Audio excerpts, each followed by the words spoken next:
नमस्कार साथियों, कल हमने प्रस्तावना के बारे में कुछ चर्चाएं की थी, जहाँ से अपना पॉलिटिकल साइंस के अंदर संविधान शुरू हुआ था। आज हम दूसरा जो नेक्स्ट टॉपिक लेके आ रहे हैं वो है संघ एवं उसका राज्य क्षेत्र। नेक्स्ट पॉइंट है अपना टॉपिक संघ एवं उसका राज्य क्षेत्र। संघ एवं उसके राज्य क्षेत्र का जो वर्णन है वो संविधान के भाग 1 एवं अनुच्छेद 1 से 4 के बीच है। यहां से दोस्तों बहुत अच्छी क्वेश्चन निकलते हैं। अब हम भाग 1 के अनुच्छेद 1 से 4 के बीच में संविधान में क्या व्यवस्थाएं दी गई हैं उनके बारे में चर्चा करेंगे। तो हम पहले अनुच्छेद के बारे में चर्चा करते हैं। अनुच्छेद 1 जिसमें लिखा है संघ एवं उसका राज्य क्षेत्र। जो टॉपिक का नाम है वो ही अनुच्छेद 1 में उल्लेखित है, जिसका नाम है संघ एवं उसका राज्य क्षेत्र। दोस्तों अनुच्छेद 1 संघ एवं उसका राज्य क्षेत्र के 3 उपभाग हैं। कितने उपभाग हैं? 3। जिस प्रकार कैसे पढ़ेंगे अपन इसको? 3 उपभाग के बारे में, जैसे एक कै, एक खै और एक कै। अब मैं पहले पॉइंट की बात कर रहा हूं, अनुच्छेद 1 कै की। अब एक कै में क्या व्यवस्थाएं दी गई हैं? एक कै में कहा गया है भारत अर्थात इंडिया राज्यों का संघ होगा, समूह है नहीं।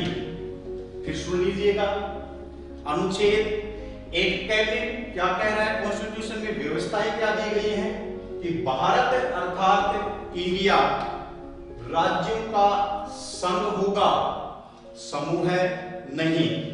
अब यहां से दोस्तों ये देखिएगा कि इस अनुच्छेद 1 कै की क्या व्याख्याएं हो जाएंगी, यहां से क्या क्वेश्चन निकलेंगे आपके, किस प्रकार से व्याख्याएं हो जाएंगी, देखते हैं इसको।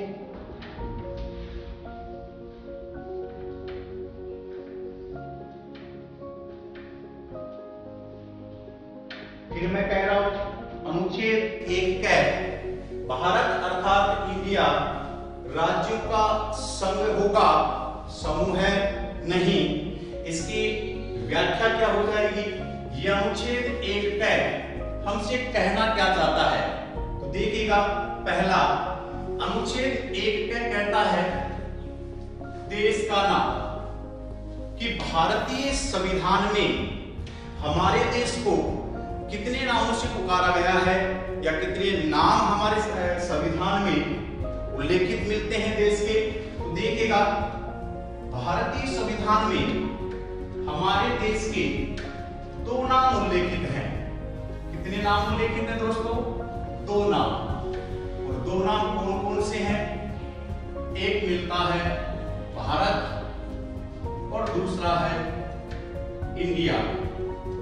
पहला पॉइंट क्लियर कि पहला देश का नाम बताता है अनुच्छेद, और देश का नाम 2 नाम है, पहला भारत और दूसरा इंडिया। इसके बाद में यही अनुच्छेद दूसरी व्याख्या क्या कहता है? यहां से दूसरा क्वेश्चन क्या निकलता है आपका? यह अनुच्छेद कहता है कि हमारा देश है, हमारा देश है।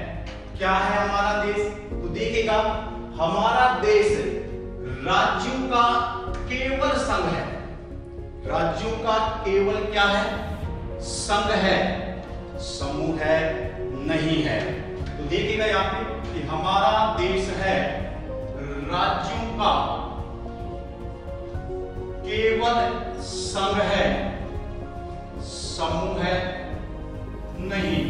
अब यहां से देखिएगा दोस्तों, सीधा ही कंटेंट मिलता है हमें, क्वेश्चन भी हो सकता है यहां से कि हमारा देश है ऑप्शन ए राज्यों का संघ, ऑप्शन बी राज्यों का समूह है, ऑप्शन सी राज्यों का अर्ध संघ, ऑप्शन डी इनमें से कोई नहीं।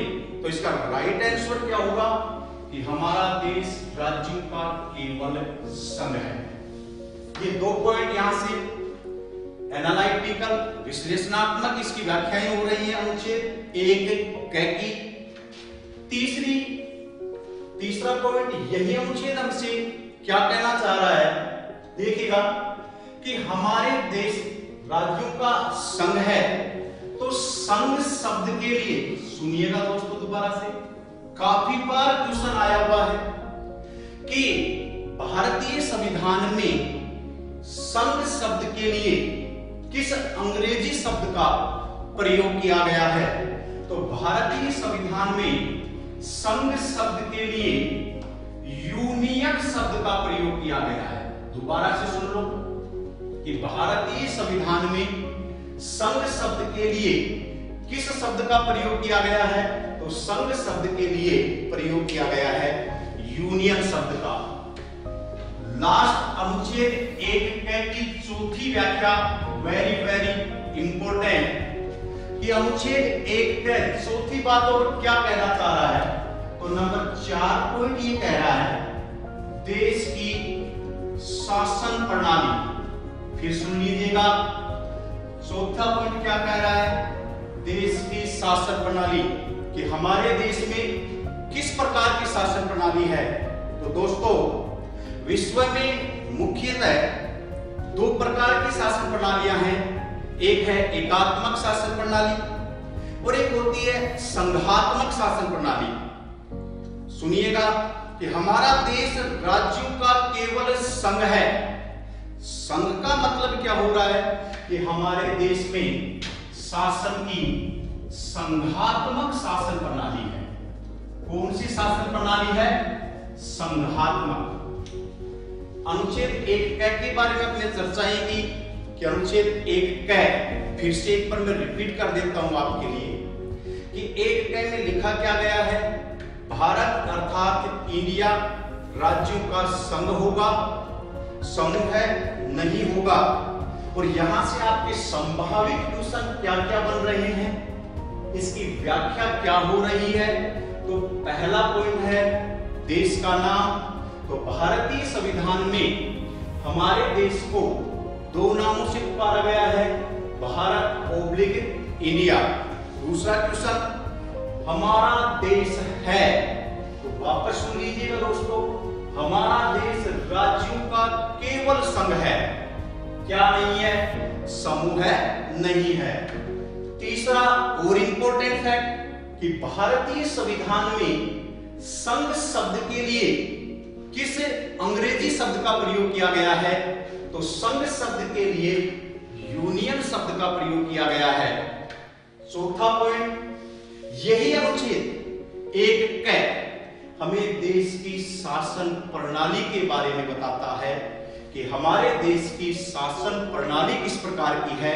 तो हमारे देश की शासन प्रणाली है संघात्मक शासन प्रणाली। आगे सुनिएगा दोस्तों, यहां तक अपन ने कुछ चर्चाएं की अनुच्छेद 1 क के बारे में।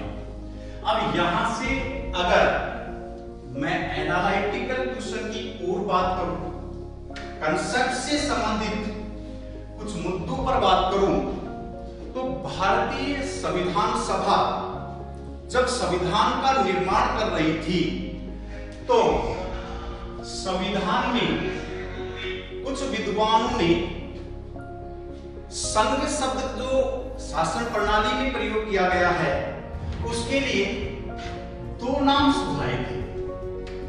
कितने नामों का सुझाव दिया था? 2 नामों का सुझाव दिया था कि संघ के लिए या तो आप फेडरलिज्म शब्द का प्रयोग करें या यूनियन शब्द का प्रयोग करें, लेकिन डॉक्टर भीमराव अंबेडकर ने संघ के लिए फेडरलिज्म शब्द का प्रयोग न करके अंग्रेजी शब्द यूनियन का प्रयोग किया। अब अपना कंसेप्चुअली जो मामला आगे जाता है वो ये बन जाता है दोस्तों कि भीमराव अंबेडकर के द्वारा यूनियन शब्द का ही प्रयोग क्यों किया गया, फेडरलिज्म शब्द का प्रयोग क्यों नहीं किया गया। तो देखिएगा दोस्तों इसका अंतर क्या है कि फेडरलिज्म और यूनियन में डिफरेंट क्या है। फेडरलिज्म शब्द का प्रयोग क्यों नहीं किया गया, संघ के लिए यूनियन शब्द का ही प्रयोग क्यों किया गया। तो यहां पे दोस्तों हम विश्व की दो शासन प्रणालियों की तुलना करेंगे। एक अपन तुलना करेंगे अमेरिका के संविधान की और दूसरी तुलना करेंगे अपन भारतीय संविधान की। देखिएगा अमेरिका के संविधान में संघ शब्द के लिए फेडरलिज्म शब्द का प्रयोग किया गया है।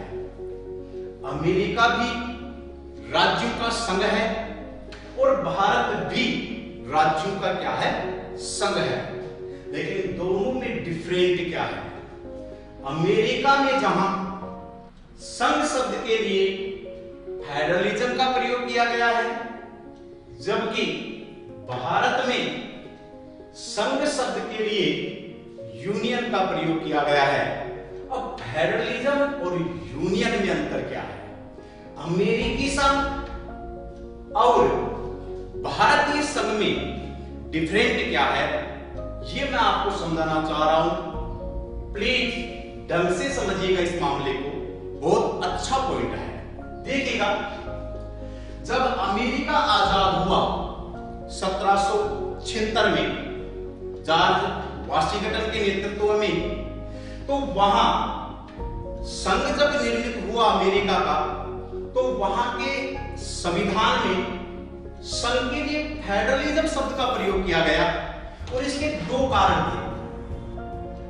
पहला कारण कि अमेरिकी जो फेडरलिज्म है या अमेरिकी जो संघ है वो राज्यों के बीच, दोबारा सुन लीजिएगा, वो राज्यों के बीच समझौते का परिणाम है। किसका परिणाम है दोस्तों, समझौते का परिणाम है। क्योंकि जब अमेरिका आजाद हुआ था तो वहां पे 13 राज्य थे और उन 13 राज्यों ने आपस में संधि की, आपस में समझौता किया और उस समझौते के द्वारा संघ का निर्माण किया, फेडरलिज्म का निर्माण किया। अतः अमेरिका का जो फेडरलिज्म है, अमेरिकी जो संघ है, वो राज्यों के बीच समझौते का परिणाम है। जबकि अब मैं नेक्स्ट पॉइंट ले रहा हूं कि भारत में फेडरलिज्म की जगह संघ के लिए यूनियन शब्द का प्रयोग क्यों हुआ, क्योंकि भारतीय संघ को यूनियन इसीलिए कहा जाता है कि जहां अमेरिकी संघ राज्यों के बीच समझौते का परिणाम है, वहीं भारतीय यूनियन राज्यों के बीच समझौते का, राज्यों के बीच समझौते का परिणाम नहीं है। दोबारा सुनो दोस्तों, पहला अंतर फेडरलिज्म और यूनियन में कि जहां फेडरलिज्म संघीय व्यवस्था है वो राज्यों के बीच समझौते का परिणाम है, जबकि भारतीय संघीय व्यवस्था ओब्लिक यूनियन व्यवस्था है वह राज्यों के बीच समझौते का परिणाम नहीं है। अतः दूसरा पॉइंट फिर सुनिएगा, जबरदस्त अंतर फेडरलिज्म और यूनियन में।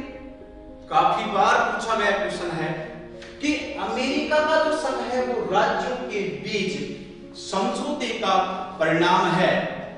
अतः अमेरिकी संघ के बारे में एक कहावत कही जाती है कि अमेरिका का जो संघ है वह अविनाशी राज्यों का, दोबारा सुनिए, वह अविनाशी राज्यों का अविनाशी संघ है। अविनाशी राज्यों का अविनाशी संघ है। ऐसा क्यों है? क्योंकि संघ का मतलब है केंद्र। अमेरिका के अंदर न तो राज्य केंद्र को समाप्त कर सकता है और न केंद्र राज्य को समाप्त कर सकता है। वहां पे शक्तियों का विभाजन है दोस्तों। इसलिए अमेरिका की जो फेडरलिज्म व्यवस्था है उसमें केंद्र और राज्य की समान स्थितियां हैं। इसीलिए अमेरिका के संघ को अविनाशी राज्यों का अविनाशी संघ कहा जाता है। जबकि अगला मैं जो पॉइंट ले रहा हूं, यूनियन में पहला कारण तो मैंने बताया कि भारत की जो संघीय व्यवस्था है जिसके लिए यूनियन शब्द का प्रयोग किया गया है, पहला पॉइंट, राज्यों के बीच समझौते का परिणाम नहीं है ये। अतः भारतीय संघ के लिए एक कहावत कही जाती है दोस्तों कि भारतीय जो संघ है या यूनियन है वह विनाशी राज्यों का, सुनिएगा फिर से, यहां अविनाशी, यहां पॉइंट आ रहा है विनाशी, कि भारतीय यूनियन विनाशी राज्यों का अविनाशी संघ है। विनाशी राज्यों का अविनाशी संघ। फिर सुन लो, यहां क्या है? अविनाशी राज्यों का अविनाशी संघ, जिसका कारण है कि अमेरिका में राज्य और केंद्र समकक्ष स्थिति में है। न राज्य केंद्र को समाप्त कर सकता है, न केंद्र राज्य को समाप्त कर सकता है। लेकिन भारतीय जो यूनियन शब्द है वो है विनाशी राज्यों का अविनाशी संघ। अर्थात संघ का मतलब है संसद। संसद राज्यों को समाप्त कर सकती है। संसद राज्यों की सीमाओं में फेरबदल कर सकती है, नाम में परिवर्तन कर सकती है, लेकिन राज्यों को, संघ को समाप्त करने की शक्ति नहीं है। इसीलिए भारत में संघ के लिए यूनियन शब्द का प्रयोग किया गया। दोस्तों समझ में आया या नहीं आया? फिर रिपीट कर रहा हूं कि भारत में संघ के लिए यूनियन शब्द का प्रयोग किया गया है, जबकि अमेरिका में संघ के लिए फेडरलिज्म शब्द का प्रयोग किया गया है। अब मैं फेडरलिज्म और यूनियन को एक बार दोबारा से रिपीट कर रहा हूं कि दोनों में मुख्य अंतर क्या है। पहला, फेडरलिज्म जो अमेरिका वाला सिस्टम है उसमें पहला पॉइंट है कि यह राज्यों के बीच समझौते का परिणाम है, जबकि यूनियन है, संघ भारतीय है, वह राज्यों के बीच समझौते का परिणाम नहीं है। दूसरा है कि अमेरिका की फेडरलिज्म के लिए कहावत कही जाती है कि यह अविनाशी राज्यों का अविनाशी संघ है। वहां न तो संघ राज्यों को समाप्त कर सकता है, न राज्य संघ को समाप्त कर सकते हैं। लेकिन भारतीय संघीय व्यवस्था के बारे में कहा जाता है कि यह विनाशी राज्यों का अविनाशी संघ है। अर्थात संघ राज्यों को समाप्त कर सकता है, उनकी सीमा, नाम, क्षेत्र में परिवर्तन कर सकता है, लेकिन राज्यों को संघ के साथ न तो अलग होने का अधिकार है और न राज्य संघ को समाप्त कर सकते हैं। दोस्तों ये थी अपनी अनुच्छेद 1 क की व्याख्या। मैंने 3 इसके उपभाग बताए थे आपको, जिसमें 1 क की ये व्याख्याएं हो गई हैं। दोबारा सुन लो, क 4 पॉइंट बताए आपको कि कै के पहला पॉइंट है, ये देश का नाम बताता है कि हमारे देश को संविधान में 2 नामों से पुकारा गया है, भारत और इंडिया। दूसरा पॉइंट था कि हमारा देश है राज्यों का संघ है या समूह है, तो राज्यों का केवल संघ है, समूह नहीं है। तीसरा पॉइंट अपने बताया था कि संघ शब्द के लिए भारतीय संविधान में किस अंग्रेजी शब्द का प्रयोग किया गया है, फेडरलिज्म का प्रयोग किया गया है या यूनियन शब्द का प्रयोग किया गया है।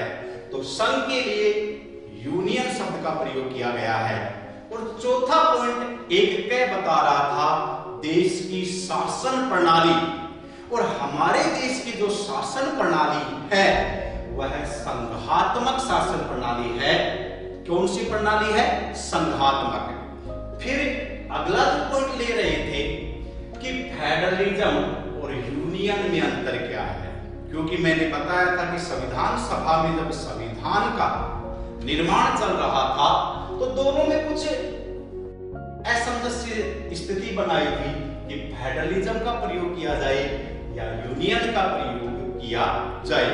तब अंबेडकर साहब ने फेडरलिज्म का प्रयोग न करते हुए यूनियन शब्द का प्रयोग किया, और इन दोनों का अपन ने मेजर अंतर देख लिया कि फेडरलिज्म और यूनियन में अंतर क्या होता है।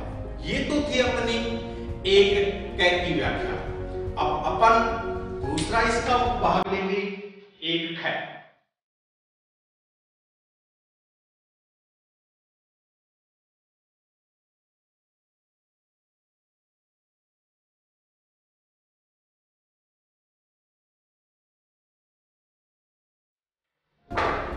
देखिएगा दोस्तों, एक का दूसरा उत्पाद चल रहा है कै, और कै में क्या व्यवस्था दी गई है सुनिएगा कि जब भारतीय संविधान प्रारंभ हुआ था, लागू हुआ था 26 जनवरी 1950, उस समय भारतीय संविधान में 8 अनुसूचियां हुआ करती थी। कितनी अनुसूचियां हुआ करती थी दोस्तों? 8।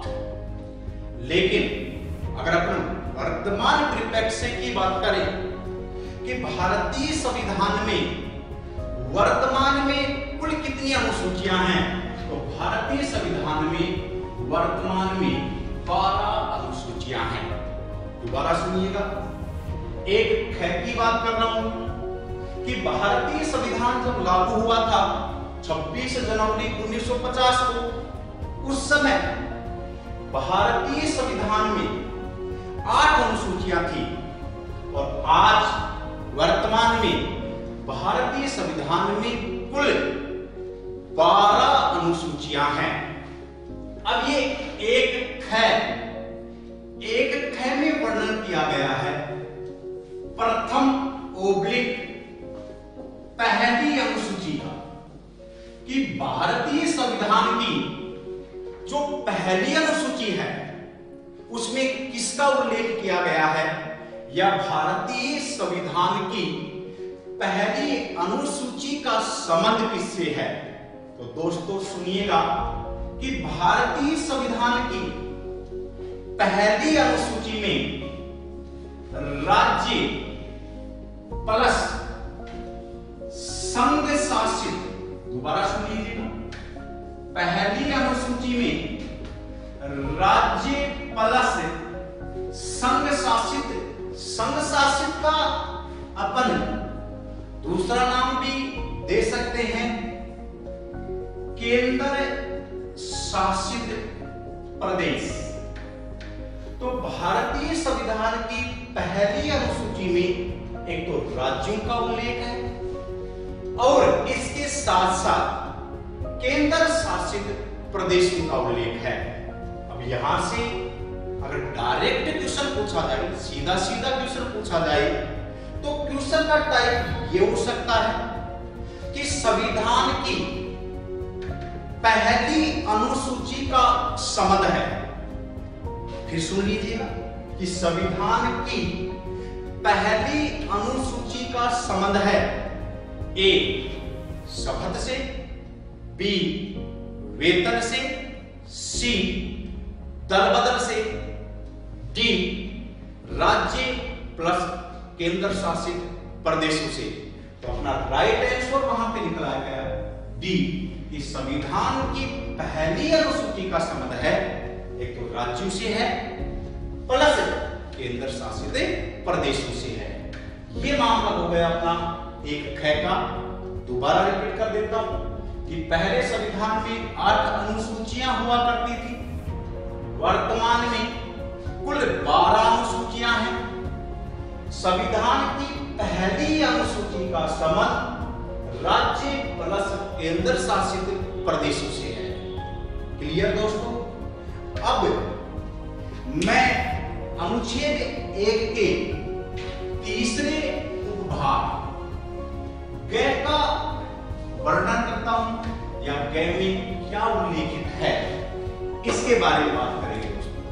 तो अनुच्छेद 1 ग देखिएगा कि अनुच्छेद 1 ग क्या कहना चाहता है। अनुच्छेद 1 ग में क्या व्यवस्था ये दी गई है। अनुच्छेद 1 ग कहता है कि भारतीय संविधान के अनुसार, किसके अनुसार? भारतीय संविधान के अनुसार हमारे देश को 3 क्षेत्रों में बांटा गया है। कितने क्षेत्रों में बांटा गया है दोस्तों? 3 क्षेत्रों। ग कह रहा है, क की व्याख्या हो गई आपकी, ख की व्याख्या हो गई आपकी, ग की व्याख्या कर रहा हूं कि भारतीय संविधान हमारे देश को 3 क्षेत्रों में वर्गीकृत करता है। वो 3 क्षेत्र कौन कौन से हैं? ए जो पर सभी जानते हैं, राज्य, बी संघ शासित ओब्लिक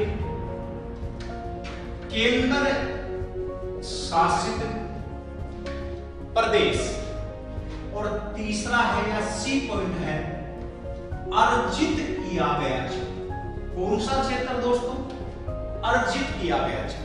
देखो ये 2 क्षेत्र तो आप आराम से जानते हैं कि भारत में वर्तमान में 28 राज्य हैं प्लस केंद्र शासित प्रदेश जम्मू कश्मीर और लद्दाख अलग होने के बाद 9 हो गए थे केंद्र शासित प्रदेश, लेकिन वर्तमान में इसमें भी कुछ परिवर्तन होने वाला है।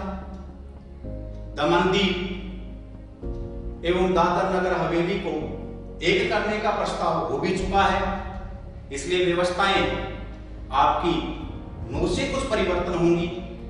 इसके बाद तीसरा ये समझना, आप ये कहेंगे कि मुझे ये कहां से आ गया तीसरा? अर्जित किया गया क्षेत्र। अर्जित किया गया क्षेत्र का मतलब है कि कोई क्षेत्र भारतीय सीमा से बाहर है। ये जैसे एक हल्का सा डायग्राम पॉलिटिकल साइंस के, ज्योग्राफिकल मामला नहीं है, एक मैंने इंडिकेट किया है जैसे भारत की सीमा है, भारतीय क्षेत्र की सीमा के बाहर यदि भारतीय संसद किसी क्षेत्र को भारत की सीमा से बाहर कोई क्षेत्र है और उसे अर्जित करके उसे अपने अंदर मिला ले, वो कौन सा क्षेत्र होगा दोस्तों? अर्जित किया गया क्षेत्र। ये थी अपनी अनुच्छेद 1 की व्याख्या। अब अपन बात करेंगे कुछ विशेष, समथिंग स्पेशल। और समथिंग स्पेशल में काफी बार एक क्वेश्चन पूछा गया है दोस्तों, 2-3 बार तो मैं भी देख चुका हूं। आप यदि काफी एग्जाम दी हुई है तो आपके सामने भी वैसे क्वेश्चन आए हुए होंगे कि भारत में, दोबारा सुनो, कि भारत में राज्यों के निर्माण की शक्ति, दोबारा सुनिएगा, भारत में राज्यों के निर्माण की की शक्ति किसमें नहीं है। जैसे आप देख रहे हो, पहले 29 राज्य थे, 28 राज्य हुए। पहले 14 6 राज्य हुआ करते थे, 14 6 से 25 हुए, 25 से 28 हुए, 28 से 2 जून 2014 को आंध्र प्रदेश से अलग होकर के तेलंगाना बना। तो ये जो राज्यों में परिवर्तन हो रहा, कभी घट रहे हैं, कभी बढ़ रहे हैं। केंद्र शासित प्रदेश पहले कम थे, ज्यादा हुए, वापस कम हुए। इसका मतलब मामला क्या है कि भारत में जितने भी नए राज्य बने, राज्यों में जो भी तोड़फोड़ होगी, छोटा बड़ा करना, नाम में परिवर्तन करना, उनकी सीमाओं में परिवर्तन करना, ये टोटल शक्ति किसमें निहित है? ये टोटल शक्ति दोस्तों संसद में निहित है। किसमें निहित है? संसद। क्वेश्चन आपका क्या होगा कि भारत में नए राज्यों के निर्माण की शक्ति निहित है। ए राष्ट्रपति, बी संसद, सी राज्यपाल, डी इनमें से कोई नहीं। जैसे ये क्वेश्चन आता है कि भारत में नए राज्यों के निर्माण की शक्ति किसमें निहित है, तो याद रखिएगा दोस्तों कि भारत में जितने भी नए राज्य बनेंगे वो सारी शक्ति किसमें निहित है? संसद में। दूसरा क्वेश्चन एक और आता है कि संसद भारत में जितने भी नए राज्यों का निर्माण करेगी वो अपने कौन से बहुमत से करेगी? सुनना दोस्तों, यहां पे बात कर रहा हूं मैं बहुमत की, कि भारत में जितने भी नए राज्य बनते हैं, इधर उधर होते हैं, संसद करती है।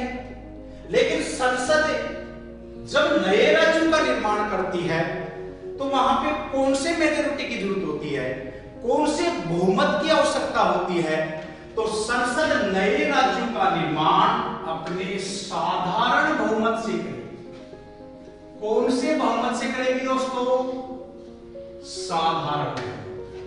देखिएगा अनुच्छेद 368 में संशोधन की प्रक्रिया समझाई गई, जिसमें यह कहा गया है कि संसद अनुच्छेद 368 के तहत 2 प्रकार से संविधान में संशोधन कर सकती है। एक है विशेष बहुमत। कौन सा बहुमत? विशेष बहुमत। और दूसरा है विशेष बहुमत प्लस आधे राज्यों के समर्थन से।